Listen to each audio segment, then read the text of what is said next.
I'm Renee Barnett, and this is What's Left. When I said, hey, hey, what's wrong with you?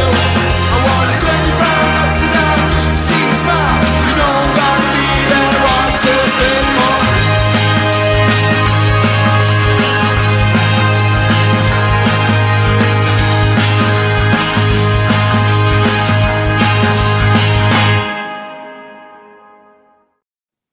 Welcome to One and All. I'm here with my colleagues, Sean Halsell and James Martin.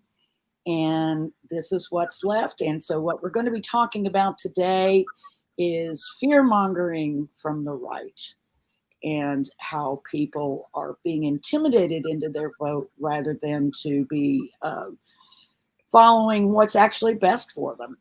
But we have a wonderful guest today. But first, James, I know we've been keeping an eye on the Spanish election, and I'm just curious, have you seen any news in the last few minutes coming up?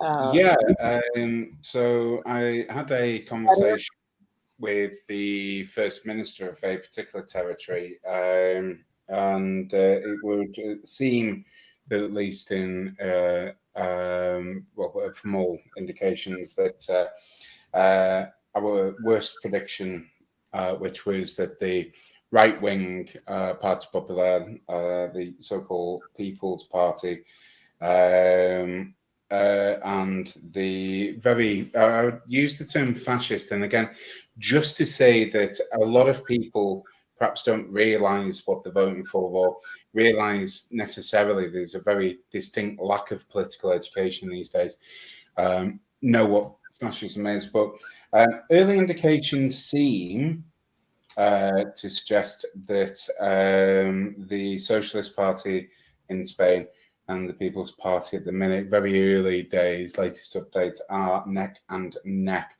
both tied at 131 seats. So there's still, these shows are recorded. So by the time you're listening to this, it'll be, it won't be the 23rd of July, time of recording. I know we don't like to date stamp these things for obvious reasons, but it'll be the 30th of July, of which anything that I've just said is immediately out of date. That's right. But I do remember doing for my own selfish interest. I think the first radio show that we did, whether it was me, you, and a group of international panelists, I do remember having to crawl around the world when I said that Donald Trump would have won the 2020 election there, but it wasn't that far out. Thank God you were wrong on that one. Yes, but we've got another problem coming up. But as it seems, we're just at the point of counting where the 176 seats that are required to form a government are not there with any of the main contenders. So I really do hope for the people of Spain, people of Europe and Gibraltar, that by the time you're listening to this, there's an element of both hope in my voice, and that's me reclaiming the word Vox, by the way, and that the people of Spain aren't subjected to more Francoism. But it's really too early to tell. I'm probably the only one on this panel that is old enough to remember that Franco time. The other way of looking at it, Renee, is also everyone on this panel is old enough to see the impact. Absolutely. Let's hope that we don't have to relive that sort of experience. Definitely. Well, we've got a great show planned for today, and really, I'm indulging myself because I love our guest. He's an author, he's a humorist, he's a musician, he's a magician. If we need anything right now, I think it's a magician, because we need to change things. But before I bring on our guest, maybe we should we've got a video that can sort of introduce him to in a way that also goes along with what we're talking about today. So yeah, I'm just about to play this. I just want to say a shout out to Wheel. Thank you for letting us use the thank intro, you, Wheel, obviously. for the song. And just in the late Tim Wallace Murphy, who wrote a poem about English national prejudice. What we really should do is just preface the song with, this is a characterization of lots of things. Renee, you keep holding up random books. Well, this is not so random. This book is called Uncharted, and it happens to be written by the person you just mentioned, the late Tim Wallace Murphy, and Mr. James Martin, who I'm looking at right now on the other side of the camera. And it is a rediscovered history of voyages to the Americas before Columbus. It's a great book. It is. It precedes a series of 3, which I'm just dying to see. I've read parts of each one of those already, so it's going to be something that everyone is going to be so excited about. In the meantime, Uncharted is available now, so go on Amazon and look it up. And also, if you're probably seeing just at the bottom of the screen there as well, if you want to support us, we've got to do the usual stuff. I'm like everyone else who listens to podcasts or radio. There's always the ad break and there's always this, and I roll my eyes. But hey, look, if you want to buy us coffee or, well, let's be clear, show a bit of solidarity for what we do and what's left and all the rest of it, then you can follow us on Patreon, or if you really want to buy a coffee for us, why not buy a cup to go in? You can get that on Redbubble, and just literally Redbubble and then type in what's left. And there's a few designs. Redbubble.com. What's left? Right at the bottom of the screen. Yeah, Redbubble. You don't even need to go with the link now. You can just type in what's left, and you can get everything from pet blankets right the way through to cups and pillows and all the rest of it. And it'll help towards my messy hair fund. Well, actually, what about mine? Is what I'm after, but anyway, right. Okay, so there's a music clip coming up, which is called "I'm Scared," and if we take it with a humorist approach, I hope you enjoy. My life's in constant danger. I'm threatened by a stranger. I'm scared they'll club and stab me. Scared kidnappers will nab me. I'm scared of home intrusion and cultural infusion. I'm scared of immigrants and teens in drooping pants. I'm scared of sudden sounds. I'm scared of mimes and clowns. I'm scared of boys in hoodies, scared they will steal my goodies. I'm scared of car hijackers, scared of computer hackers. I'm scared of mysticism, that devil communism.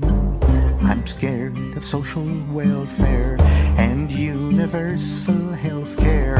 I'm scared of foreign accents. I'm scared of paying taxes. I'm scared of other races and unfamiliar faces. I'm scared of intellectuals. I'm scared of homosexuals. I'm scared of bureaucrats. I'm scared of Democrats.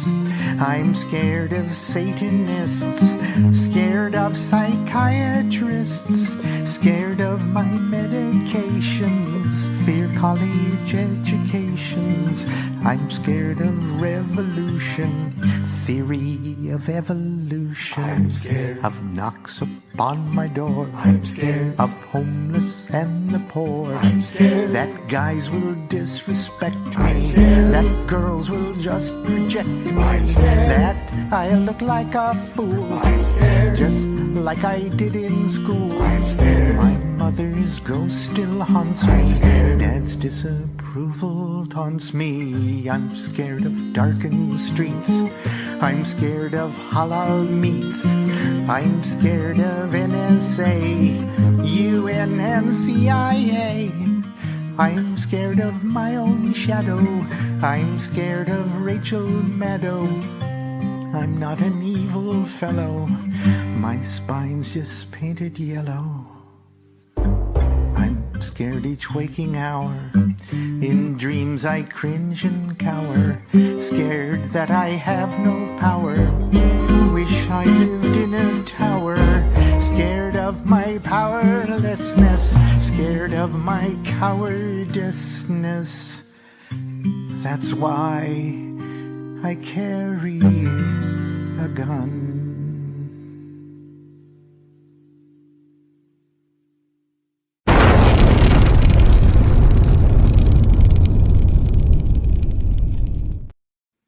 Wow.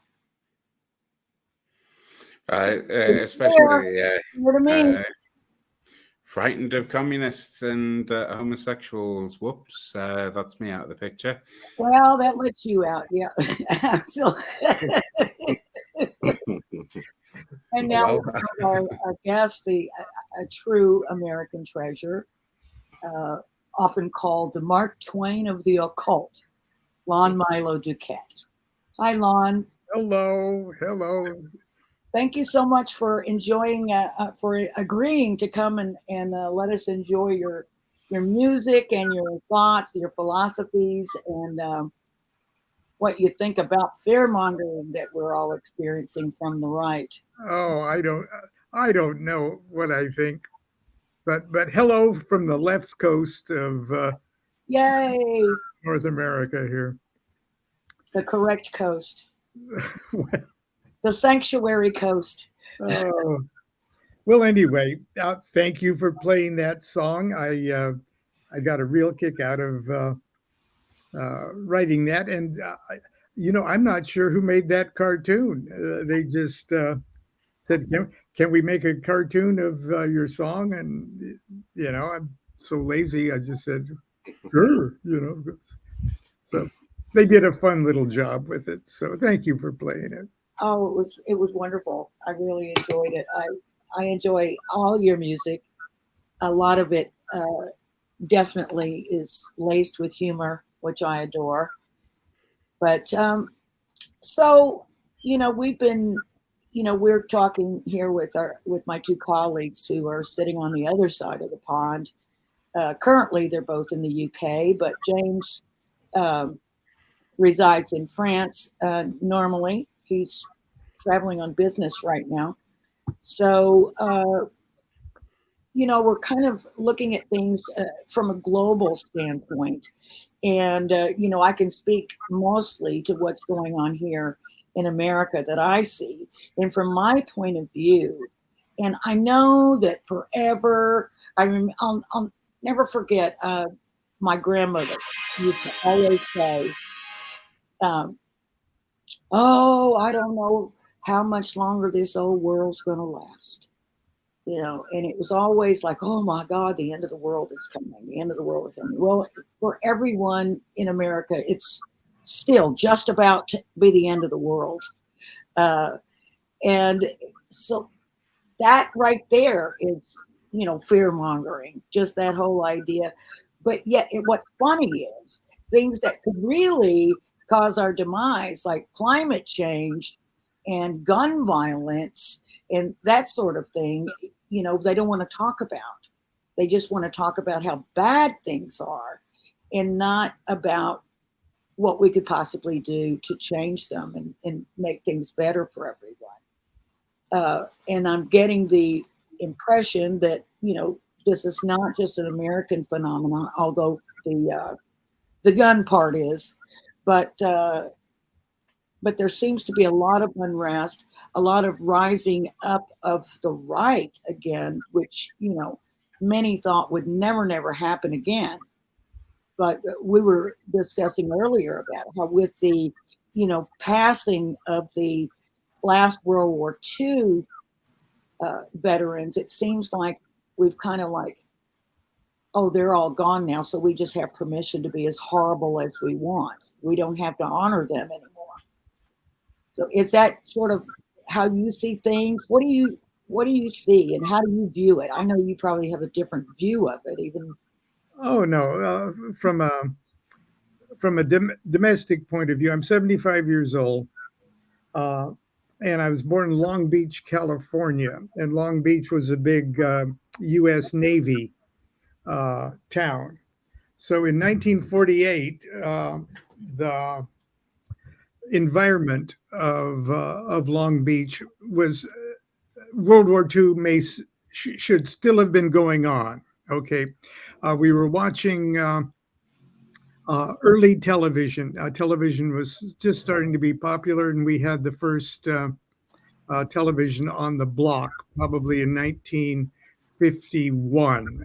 I think we probably got our first television, and the news stories or the public service stories were still in World War II, anti-fascist, mobilized mode. The Nazis were still watching Popeye cartoons on early television that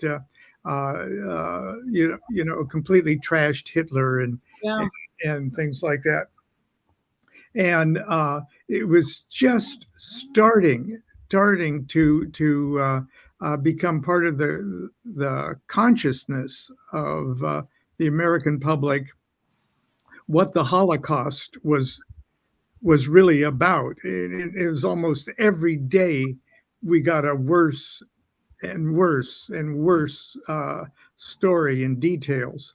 So for me, it was very, and television helped, and that's kind of the point I want to stress today about fear mongering and the right and all of that has been a key factor in it is television. Key factor is communications. But the United States had been pretty solidly mobilized against fascism. For a while before the war, there was a fascist movement within the United States. Okay, and then during the war, that was successfully demonized. Okay, you didn't dare talk about a relative that went to one of the Nazi bunts and things like that. Okay, you were ashamed of it. You were ashamed to be so stupid as to be. And we had 4 straight terms of Roosevelt, who, in his own way, for a capitalist in his own right, in his own way, was very progressive and very. His cabinet was very, very left wing, and brought us things like Social Security and New Deal. And the New Deal, got us out of the Depression. It was cool, and then came the bomb. And but anyway, I was raised where the heroes were Nazi fighters. Yes. The villains in our favorite movies were Nazis, and not just superficial Nazis. They talked about the underlying current of how easily the fascist message of fear of immigrants, fear of Catholics, fear of Jews could easily strike at the heart and of simple, undereducated Americans. And there was a real concerted effort to not let that happen again. And that started to slip by 1955. It started to slip. We wanted to forget the war. We wanted to forget all of that. But to tell you the truth, I didn't want to forget that, okay? And my family moved to Nebraska, okay, which is like a good 80 years behind time, okay? We moved back to cowboy days is what we did. And they're wonderful people. They're kind. They're open-hearted. They're give you the shirt off their backs. But they don't know a fascist from a communist. And all of a sudden, during just less than a year of the McCarthy Army hearings, in the early 50s, it only took a year for that to start to infect, that fear of communism to infect people. Even after he was censored and everything else, that didn't matter. The damage was done. Yeah. And then all of a sudden, the revulsion that we felt for the fascists, all of a sudden just switched like that to communists. Yeah. And there was a glorious, promising, brilliant communist movement in the United States. I mean, our whole labor movement was built on that. The whole foundation of our civil rights movement was based on people that would just unashamedly say, yeah, I'm a Communist Party member, USA. And the thing that shot a hole in that and made it easy for that to be transmuted from hatred and fear of fascists to hatred and fear of communists was goddamn Stalin. Okay. I'm going to say Russia. Yeah.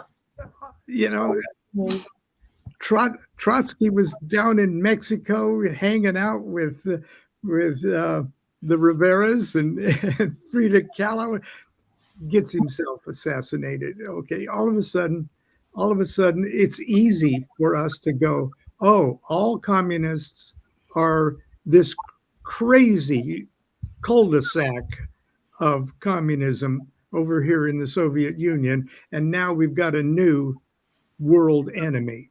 And that just turned the whole thing on its head. I do, you mentioned the cartoons that showed the Nazis always as the enemy. I remember the Russians, or the Soviets being in cartoons. I remember one cartoon in particular. It was Gremlins. We're the Gremlins from the Kremlin, and they were the enemy. So that's so funny and subtle how they just sort of seep that out into society. And, probably even on the part of the makers of those cartoons, they might not have had an agenda. They were just picking up on what the current scuttlebutt was, I think. Well, I know that Sean wants to come in, but I would like to just follow up with one of my American heroes, if I can do. Sean.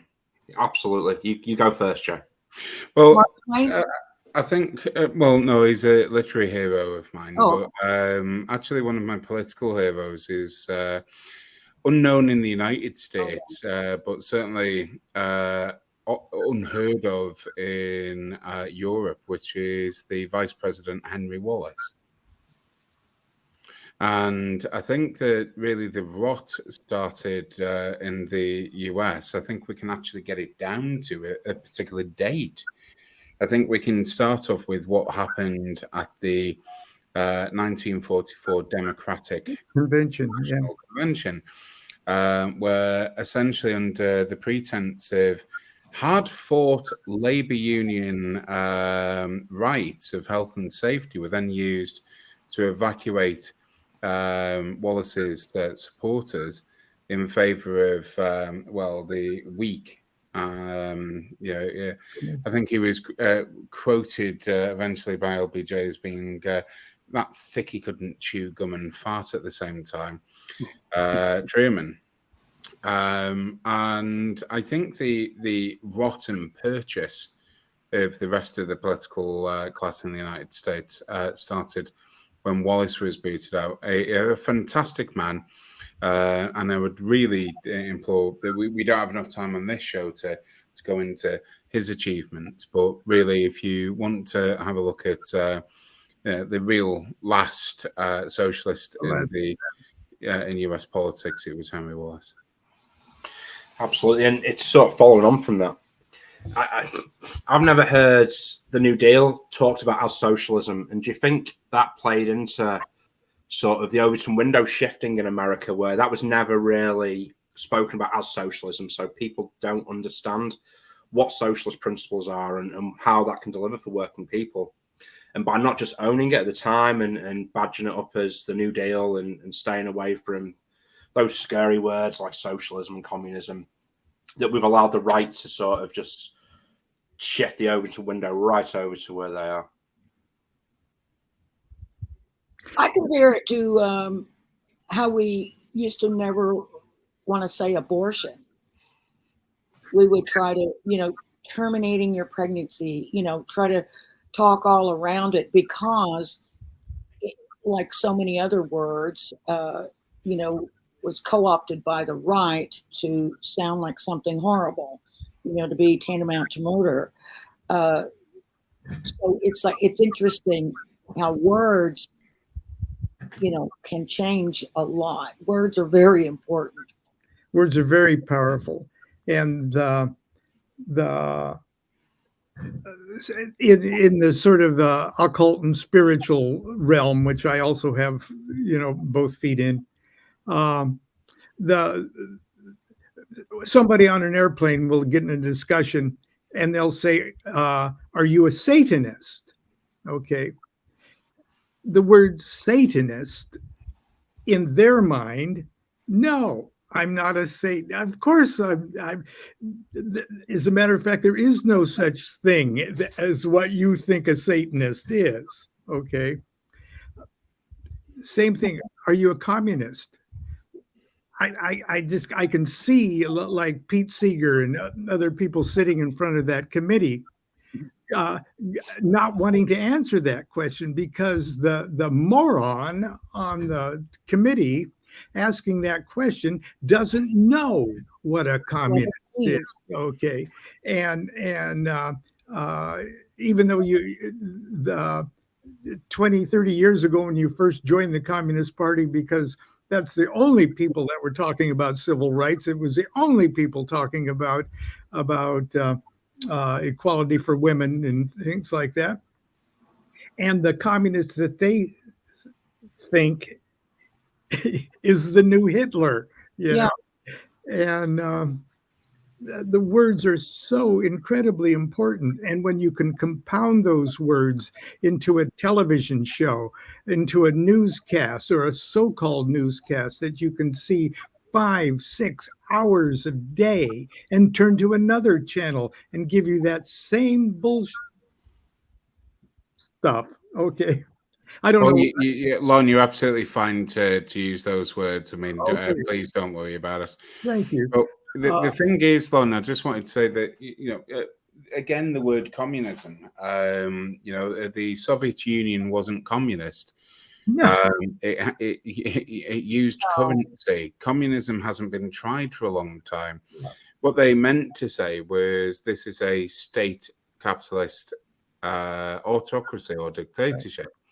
But of course, it's very easy, isn't it? And we're talking about fearmongering to pitch one person against someone else because it's much easier to control a populace like that.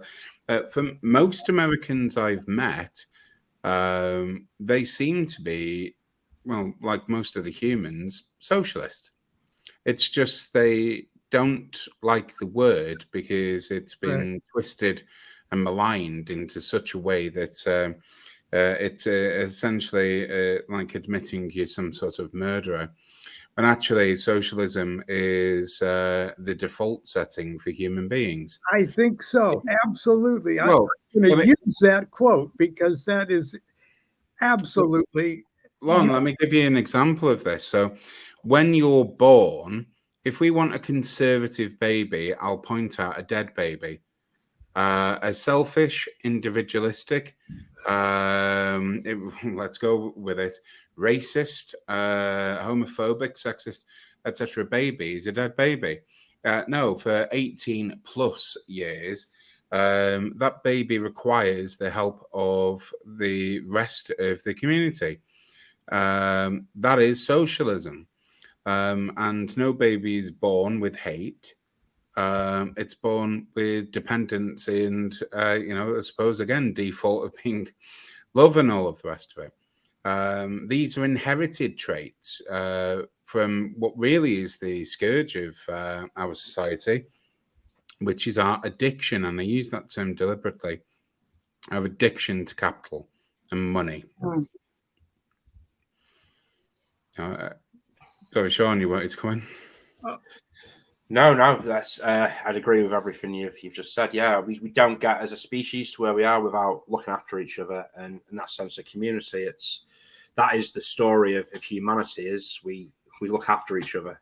We don't get to where we are as a species without just looking after each other. Certainly, it's got none of the traits we see in neoliberalism and free market economics. That's not what's led us here. That certainly isn't human nature. Well, this abuse of words or non-words is really coming to almost a science fiction. Don't look up dimensions with the use of this word woke. Oh, yeah. Meaning that anything that's socially conscious is woke. It's a good word.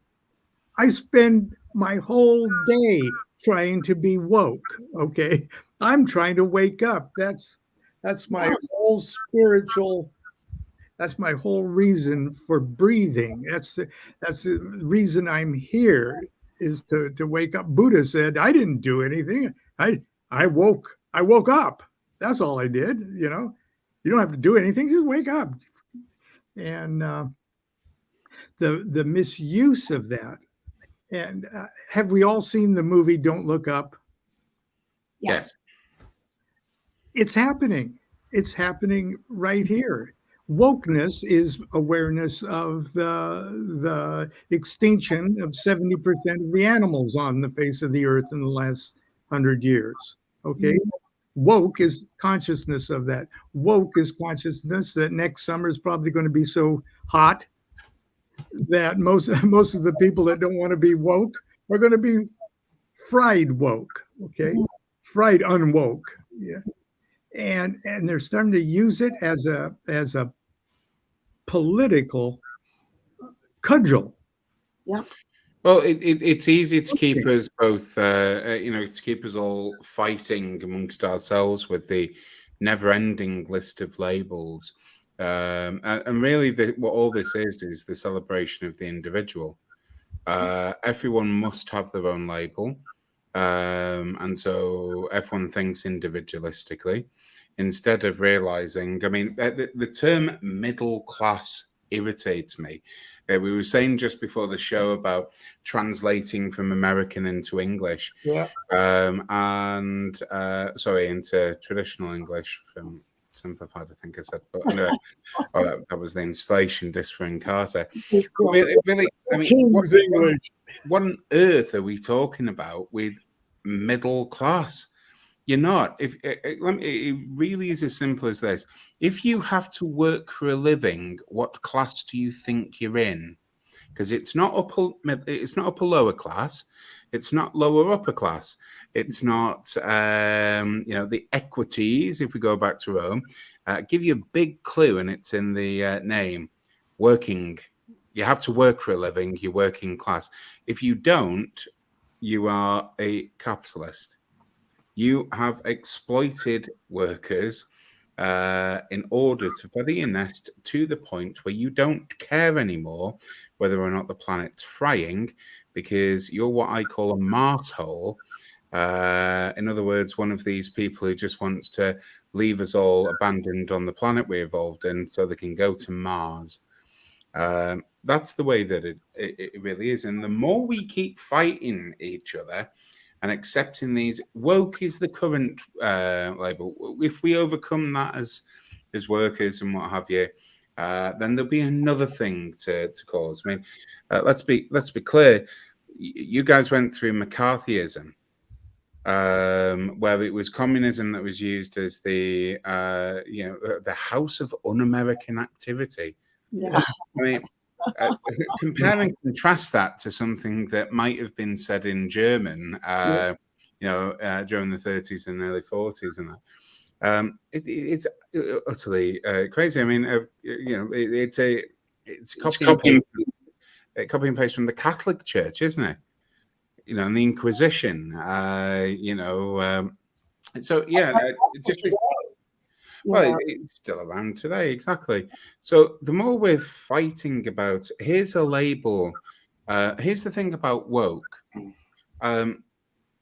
When I was, growing up, some would argue I never have.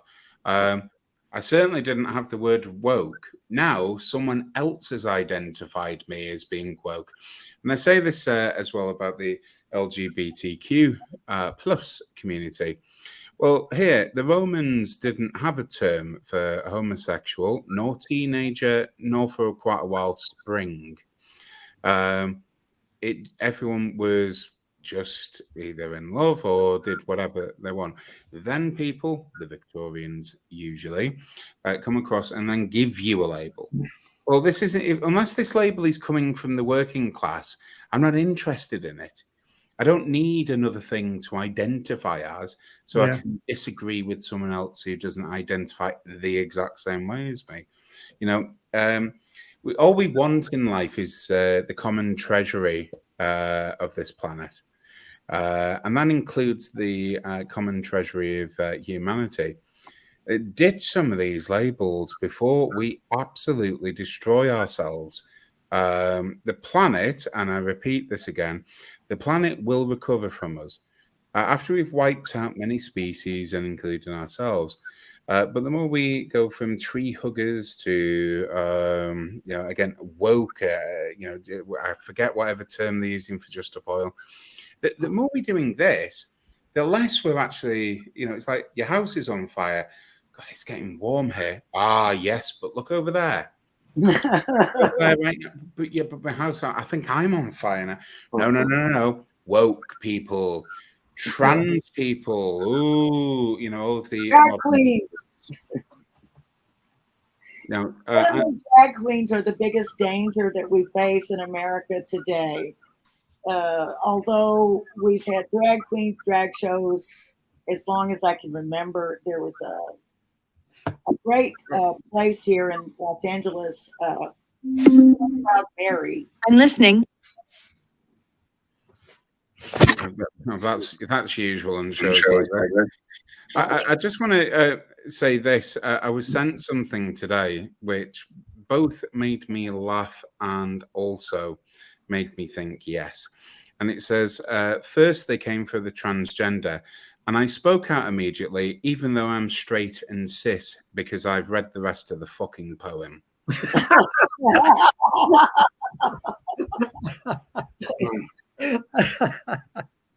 That's great.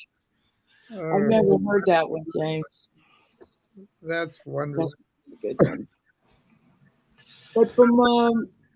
But from where we all sit, it seems like we kind of see things, through the same lens in a way, even though we're in different parts of the world.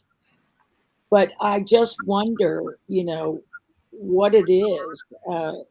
Lon, do you have any suggestions on an individual basis? What can people really do? Well, primarily we have to do everything on an individual basis. Everything. I don't know. My entire attitude from about 13 years old on is more or less just been developing right since then. And the only reason that happened was during a high school convocation, a meeting in the auditorium. The Army recruiters came in their uniforms to encourage the boys to register for the draft. Okay, this is at the beginning of the Vietnam escalation, and I thought that not only I did not want to go, I wasn't going to go. Okay, that's BS. But before they came in, we all had to stand and say the Pledge of Allegiance to the flag. And I didn't stand up and I didn't pledge allegiance. There was one teacher that saw me not stand up for the Pledge of Allegiance. And he cornered me in the hallway, said, "I want to talk to you after school." And I was expecting a right-wing, called on the, no, he said, "Come over to my apartment. We'll smoke some cigarettes. I want to talk to you." And the guy was a member of the Socialist Workers' Party, USA, and he probably got fired from a million other teaching jobs, and that's why he was teaching in Nebraska. And he said, "I noticed you didn't stand for the Pledge of Allegiance." And I said, "Yeah, I think this war is bullshit," and everything else. And he says, "Well, I'll tell you why this war is bullshit." Okay. And in a half a pack of cigarettes, I got woke. Okay. To that. Okay. And I went home with New Left notes and draft counseling things and addresses. And it probably wasn't 90 days after that I drove into Lincoln, to the university, met up with the SDS, Carl Davidson. Students for Democratic Society. Yes. And that started my left-wing career, okay? If there was such a thing, okay? And I can't say that I was, a hotshot in the street activist, but I stayed in the SDS. And when I graduated and went to college, it was sort of my home social group there in California. And but it just took one person to care, okay? I would just say on that one, I'd have to disagree where you say it's an individual thing. I think the only way we achieve anything as working people is through collective action and through collectivism. It's only when us as a big group and a class come together, drop those labels and the things that create barriers to our classes, as James was talking about. It's only when we drop all that and act collectively. Imagine in that school hall where you're not standing for the Pledge of Allegiance. Imagine how much quicker things change if everyone collectively stayed sat down. That Pledge of Allegiance isn't going to happen for very much longer. Right. I'd also say, just in response to Renee's point, asking what do we do? Again, the political parties on the left and political people have got to start offering tangible change. It is simply not good enough anymore to point to the other side and say we're not as bad as them, because that isn't offering anyone any real tangible change. We need to show people how we can put in policies that are humane and caring and can lift everybody up. It's not going to work much longer to point to the other side and say we're not as bad as them, when they are offering, at least on the surface, something that will change something, whether it's better or worse. Sean, just further to that, I just want to say, and this is where I end up getting a lot of shit from my one side of my family, but I'm just going to say it, as a victim of domestic abuse, preface that I know what's coming. The signs are there when people sort of go, okay, well, I don't want to vote for that party anymore. I want to move. And what happens is it's the, oh, but we'll change. Change we can believe in. We can change. Here's something. I'll go and pick up the groceries. How about we give you, a little bit of something. Don't leave. And all that really happens is we kid ourselves into this baby steps approach as opposed to, realistic change. No, at this point, at least, I'm not suggesting that there needs to be any overthrow of the government. We know the far right tried that in the States, but how about just one thing?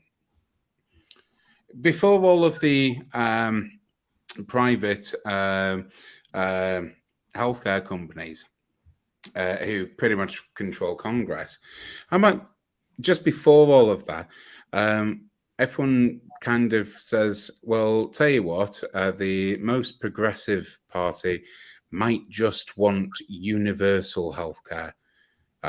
It's, we said on a recent show, I did that, someone had said that Britain's a wealthy country, and it's like, no, Britain's a poor country with wealthy people in it. It's an argument for redistribution.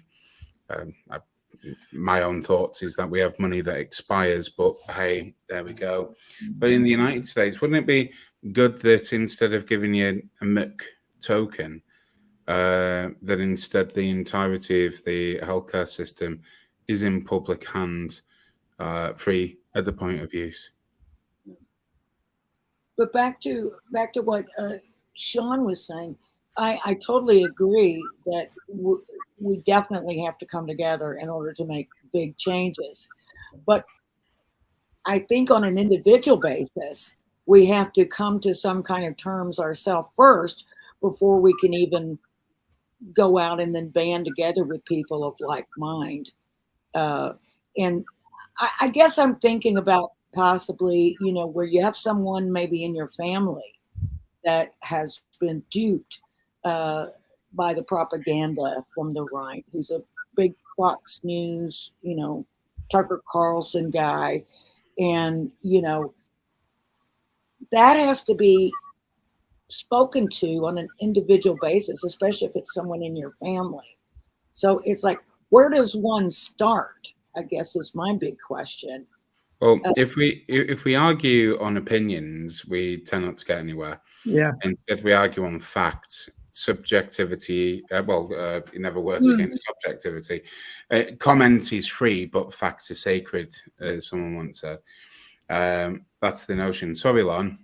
Oh no, I was just going to say we in our last election cycle we had a glimmer of hope in our candidate Bernie Sanders, who was just happily accepting the label of socialist. Yeah. We campaigned for him. My wife went out knocking on doors for Bernie. He got California and a couple of other mains. We came so close to having enough people with that consciousness to pull it off. And we were so very disappointed when the machine, if you will, of our Democrat Party,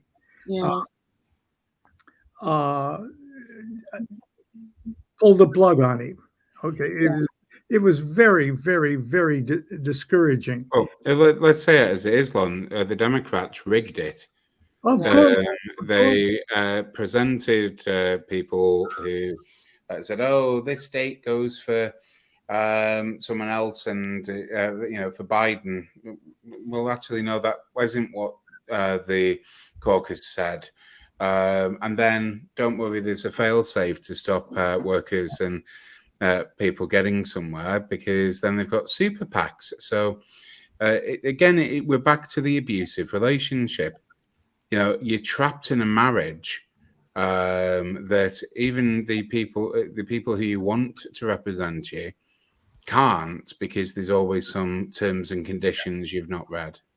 it's almost like, are we going to have to depend on a fundamental change of human character? And are we going to have to depend on that? Because Oscar Wilde, and this is a misquote of Oscar Wilde, but Oscar Wilde said, there'll never be an end to war until war becomes vulgar. Oh, Lon, can I just advance that? Please let me quote Voltaire. Okay. We'll achieve true equality when the last priest is hung by the entrails of the last politician.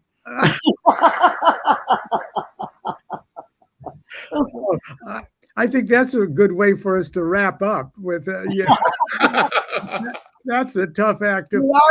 We are getting fairly close to the end here, and I wanted to touch on the whole religion thing, if I could, please, in the United States in particular. And I understand it's a little bit different across the pond, but we have this, along with the co-opting of patriotism, the co-opting of Christianity here in the United States, where the preachers from the pulpits are just spewing hate like crazy, and actually pointing out people on the left or Democrats as the enemy, and people are being threatened and all this. I mean, it just seems so un-Jesus like. If they're purporting to be followers of Jesus, then I can't imagine Jesus standing there with a Kalashnikov, whatever. It just makes no sense to me. And I know, they're using religion, also to scare people. But that's always been the case. But now it's like all mixed up with the political thing. It's that whole end of it should be just treated as a cult rather than a religion. Okay, even the whole MAGA Trump phenomena, it isn't politics. It's Yes. it's a cult, and it depends on cult behavior from the people. Just the other day, he said how dangerous they're going to be if he ever goes to jail and things like that. Yeah. So that's a cult thing. Of course, it's an abuse of religion. Just as we've always seen. This is one of these things, isn't it? From my perspective, and by the way, this is coming over into the UK. The abortion debate that we've never needed. We've got a GB News sort of quasi-religious nut job in what's called Calvin Robertson or something like this. I tend to look at this as everybody should have their beliefs. There's an idea, well, indeed, but again, beliefs isn't just about religion. There's also about society, etc. In Britain, there's a notion it's bad form to talk about sex, religion, and politics at the table. Well, all right. You see, the thing is, if you can't discuss how to organize society and some belief around it, nor in fact even the procreation of a society, then how the fuck are we meant to continue? Let's be clear. And the MAGA people they seem to be conflated. This isn't religion. This is a subscription. This is a pay monthly, and here are the perks. We've told you what the benefits are for you, and you just need to accept them and pay us. This isn't about belief. It really is a subscribed model. Yeah. I think this is a good time to to hear the next song. We're getting down to the end of the hour here. Can I just jump in quickly, Renee? I was going to say that the MAGA thing only rises when there is an absence of a sort of left-wing answer to these problems. And that void left. Yeah. The void's left because you've got a Democrat Party which is unwilling to challenge the status quo and capital. Yep. And I think that's partly why we're seeing stuff creeping to the UK as well.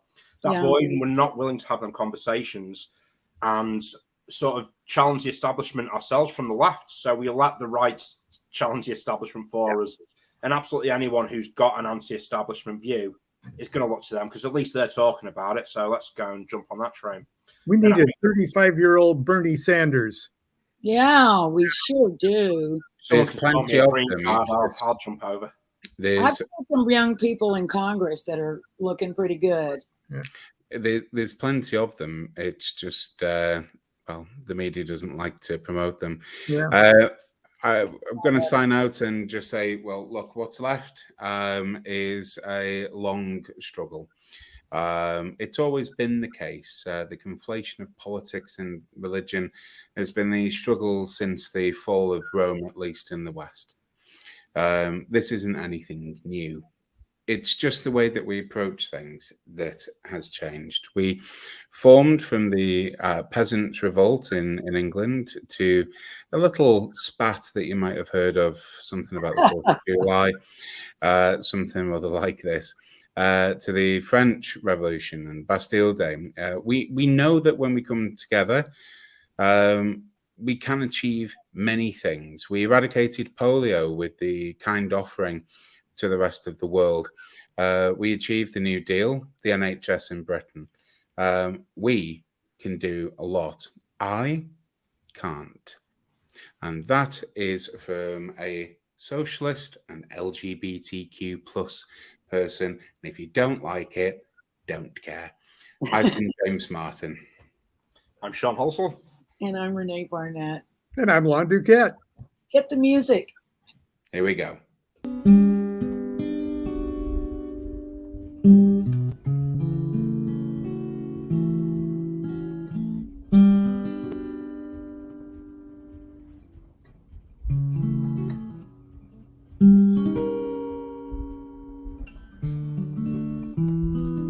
Oh, hi there.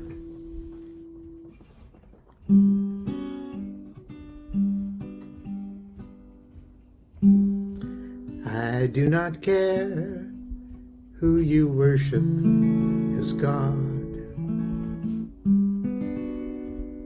I do not care if you worship.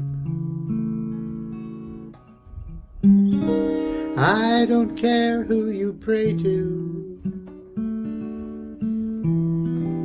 Or if you pray.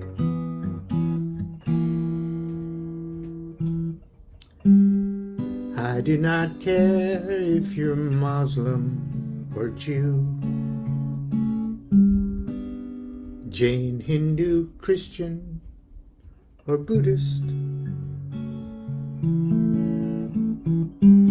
Santeria, Candomblés, okay with me.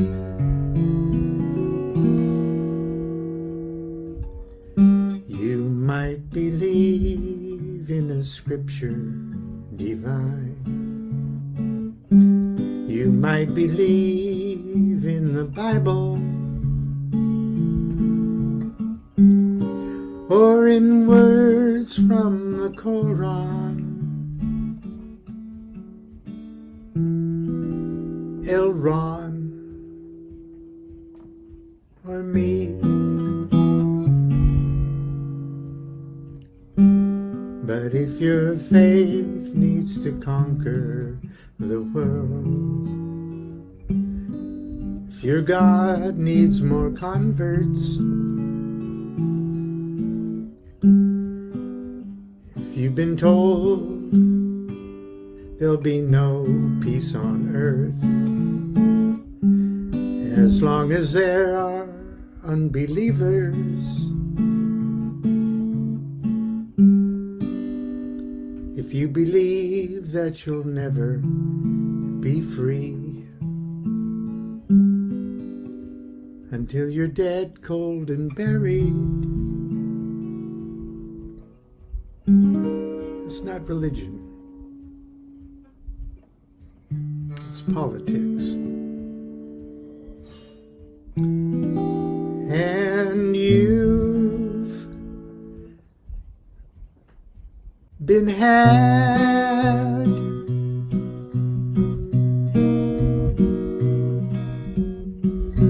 You've let them make you a moron,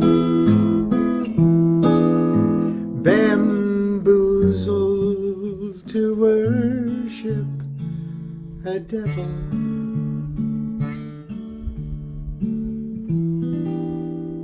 Tricked into selling your soul.